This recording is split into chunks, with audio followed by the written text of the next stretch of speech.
जय हिंद, जय भीम।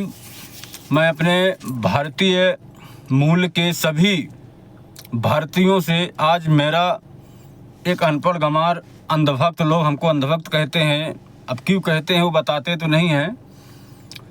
तो मेरा छोटा सा अज्ञानता जो अंदर सवाल है वो अपने वक्तव्य के माध्यम से मैं आपसे पूछना चाहता हूँ।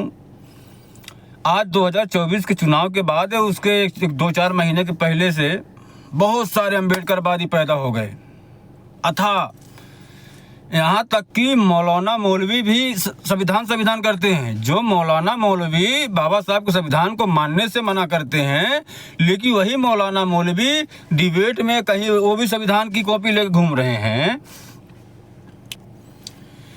ये बात सत्य है और मैं इसको आत्मा से बोलता हूँ कि बाबा साहब अंबेडकर के से ज़्यादा बुद्धिजीवी और अवतारी पुरुष शायद आज़ाद भारत में कोई बिराला जन्म लिया हो। वो हमारे भारत में उनका जन्म हुआ था, वो भारत के उद्धार के लिए जन्म हुआ था। उन्होंने 2 साल 11 महीना 18 दिन के लगभग कठिन परिश्रम के बाद, कितने देशों का अनुसंधान करने के बाद हमारा संविधान को बना के रेडी किए। उसको जब संविधान सभा में प्रस्तुत किए तो बाबा साहेब समान नागरिकता संहिता का जो है पक्षधर थे, लेकिन ये नेहरू गांधी खानदान और कुछ मौलाना मौलवी जो आज संविधान को कॉपी में से लेकर घूमते सर पे, ये उसका विरोध किए थे। जब संविधान सभा में विरोध सभा बढ़ा तो बाबा साहब ने 44 अनुच्छेद में जो हो सरकारों के अंडर में अधीन कर दिए कि सरकार आगे आने वाला समय में चाहे तो इसमें अपना वो कर सकती है। इसके बाद हमारा संविधान लागू हुआ। लागू होने के बाद संविधान में तकरीबन 105 संशोधन कांग्रेस पार्टी नेहरू गांधी खानदान ने किया। बाबा साहब के लिखे हुए संविधान में 3 तलाक नहीं था, उसको इन्होंने जोड़ा।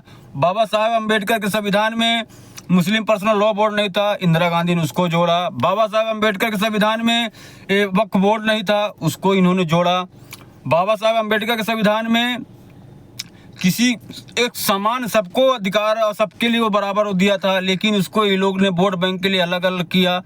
यानी कि कांग्रेस पार्टी नेहरू गांधी खानदान अपने फायदे के लिए 105 संशोधन, अपने जो हमारा मूल संविधान था, जिसको हमारे संविधान निर्माताओं ने 2 साल 11 महीना 18 दिन के कठिन परिश्रम के बाद समान सभी वर्गों को ध्यान में रखते हुए तैयार किया था, उसको नेहरू गांधी खानदान ने अपने शासनकाल में संशोधन करके नष्ट कर दिया। अभी हमारे संविधान में इस समय वर्तमान में 470 के लगभग भाग में बांट दिया है।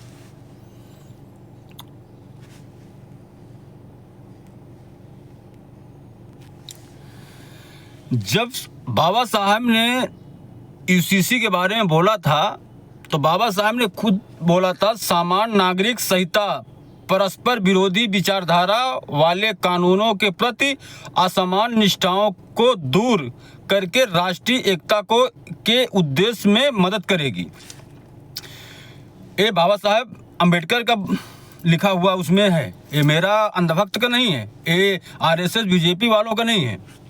फिर आगे क्या कहते हैं, मुझे नहीं लगता कि सामाजिक सुधारों के बिना किसी भी समाज का अस्तित्व संभव है और समान नागरिक संहिता के बिना सुधार हासिल नहीं किया जा सकता। ये जो मौलाना मौलवी दाढ़ी रख के नेहरू गांधी खानदान संविधान बाबा साहब का अपमान बताते हैं, ये बाबा साहब का बयान है। यानी कि बाबा साहब भी चाहते, सच बात है, हमारे दलित भाई जो भी हमारे भारत के हैं इस समय ज़्यादा अम्बेडकर कर रहे हैं ना, तो पहले जानिए अम्बेडकर जी को। एक देशद्रोहियों बाबा साहब का ढाल बना करके हमारा तुम्हारा अधिकार छीन रहे हैं, तुम्हारे कंधे पे बंदूक धर के जला रहे हैं, लेकिन आगे चल के तुमको ही नुकसान पहुंचाने वाला है। और ये बात को हमारे भारतीय नागरिकों को समझना होगा। इसमें मेरा पर्सनल लाभ नहीं है। ये इस समय जो ये जाति जनगणना की राहुल गांधी बात कर रहा है, जाति जनगणना अगर होगी तो किसको नुकसान होगा? यही पिछड़े और जो ओबीसी और एसटी हैं इनको ही नुकसान होने वाला है, क्योंकि जिसकी जितनी हिस्सेदारी भागीदारी उतनी उसकी हिस्सेदारी, और उसके आधार पे काट करके मुसलमानों को उसमें शामिल करना चाहते हैं। यही रणनीति इनकी चल रही है, जो कि कर्नाटका में कर चुके हैं। तो इससे सावधान होने के पहले हमारे जो दलित भाई हैं, जो पिछड़े हैं, जो जय भीम और इस समय जय मीम कुछ में चल रहे हैं, मेरे भाई आप लोग कहते हैं ना कि बाबा साहब अम्बेडकर ने कहा है कि शिक्षा व शेरनी की दूध है, जो जितना पिएगा उतना दहाड़ेगा। बिल्कुल सत्य बात है, लेकिन उन्होंने पीने के लिए बोला था, उन्होंने चाटने के लिए नहीं बोला था। अब कुछ पिछड़े वाले जो है ना खाली थोड़ा चाट लिए हैं, अब वो उछलते हैं। अरे भैया पहले उनको देखो, ये हमारे तुम्हारे दुश्मन बैठे हैं। अब हमको 75 साल हमारे संविधान को लागू हुए हो गया, 75 साल में आज भी 80%, आप ही लोग बोलते हैं ना 80% पिछड़े हैं, 80% में कितने परसेंट देश के लिए विकास कर पाए?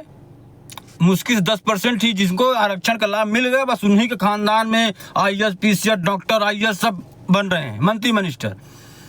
60 से 70% आज भी पिछड़े दलित घर पे गुल्ली के बच्चे नदी बाहरे में मच्छी मारते हुए घूम रहे हैं। तो हमको तुमको बेवकूफ़ बनाने के लिए ये लोगों ने ऊपर बैठ के मलाई से एक गंदी मानसिकता बना दी। आरक्षण नामक एक शीशी में बंद करके खाली दिखाते हैं ये आरक्षण है, ये आरक्षण, लेकिन वो मिला किसको? ओरिजिनलिटी बाबा साहब ने कहा था कि इसका एक 10 साल 20 साल में इसका एक वो होना चाहिए, किसको जी मिला तो क्या उसका सही दिशा मिल रहा है? लेकिन इसका कोई नहीं। 46,000 जाति इस समय पिछड़े में आ चुकी हैं, जो कि आरक्षण पाने के लिए उनको शामिल कर रहा है। और जो ओरिजिनलिटी मूल निवासी हैं, जो सच में दलित हैं, पिछड़ा है, शोषित है, वंचित हैं, वो इससे दूर हैं। और इसकी अगर बात करें तो लोग कहते हैं ये अंधभक्त है, RSS वाला है, आरक्षण के खिलाफ में। नहीं, आरक्षण के खिलाफ में मैं नहीं हूँ, ना तो बाबा साहब, तो कोई नहीं है। लेकिन आरक्षण किसको मिलना चाहिए, उसको मिल रहा है क्या, इसका तो एक वो तो बनता है, इसमें कमेटी बनती है, इसमें एक विचार होना चाहिए, इसमें एक परीक्षण होना चाहिए। लेकिन ये सेकुलरवादी देशद्रोही इसको करने से बचते हैं, क्योंकि इनको जाति का खेल खेलना है। तो हे जय भीम के सभी समर्थकों, मुझे भी जय भीम बोलने में, मुझे भी जय गौतम बुद्धाय बोलने में कोई आपत्ति नहीं, क्योंकि ये हमारा ही हिस्सा है। पर तुम्हारे कंधे पे बंदूक धर करके चला के हमको तो मारने का प्रयास कर रहे हैं, लेकिन उसमें तुमको भी मरना है। और ज़्यादा इतिहास हो तो योगेंद्र नाथ मंडल को पढ़ लो, वो भी दलित नेता थे और वो पाकिस्तान गए थे खाली जय मीम के चक्कर में भाईचारा दिखाने के लिए गए थे पाकिस्तान। कानून मंत्री बने वहाँ पे, संविधान भी लिखे, 5 साल के अंदर गाँव में डंडा मार के भगा दिए उनको। कम के 2 लाख पिछड़ों को वहाँ कटवा दिए और खुद भाग के चले भारत में, यहीं पे अपना अंतिम सांस लिए। तो जहाँ सनातन है, जहाँ भाईचारा है, और जहाँ ये है ना, ये खाली तुमको बेवकूफ़ बनाने के लिए मुल्ला मौलवी संविधान को सर पे घूर लेते हैं, लेकिन संविधान को मानते नहीं है, मानते हो सरिया को है। पूछ लो एक भी मुसलमान को, संविधान का कसम बोल दो कि संविधान और कुरान रख दो, तो पहले कुरान को हाथ में लेगा। लेकिन भारतीय अगर किसी को बोलो तो हम गीता संविधान, तो पहले संविधान को पकड़ेगा, बाद में गीता पकड़ेगा। ये सत्यता है। तो मेरी यही विनती है कि इस समय पहले शिक्षा को लो, जानकारी लो कि क्या सही है क्या गलत है, क्योंकि नेहरू गांधी खानदान, कांग्रेस पार्टी, ये बाबा साहब अम्बेडकर, खुद कांग्रेसियों ने बाबा साहब को चुनाव हरवाया था। जिस बाबा साहब को आज एक संविधान ले घूम रहे हैं, उनको चुनाव में लोग ने हरवाया था। एक कांग्रेसियों की गंदी मानसिकता को पहचानो, पहले अपने देश की संस्कृति को जानो, उनकी विचारधारा को जानो, बाबा साहब बोले क्या थे वो देखो, इसके बाद भी उसका विरोध करो। अब कल से देख रहा हूँ सामान्य नागरिकता कानून के बारे में विवाद चल रहा, अपमान हो गया। अरे भैया ये तो खुद बाबा साहब ने बोला था कि भाई ये जरूरी है, अब उसमें विचार होने में क्या दिक्कत है। तो जय भीम बोलने से पहले भैया सबको जय भीम पे इसमें विचार करो, और क्या सही है क्या गलत है उस पर आगे करना। जय हिंद।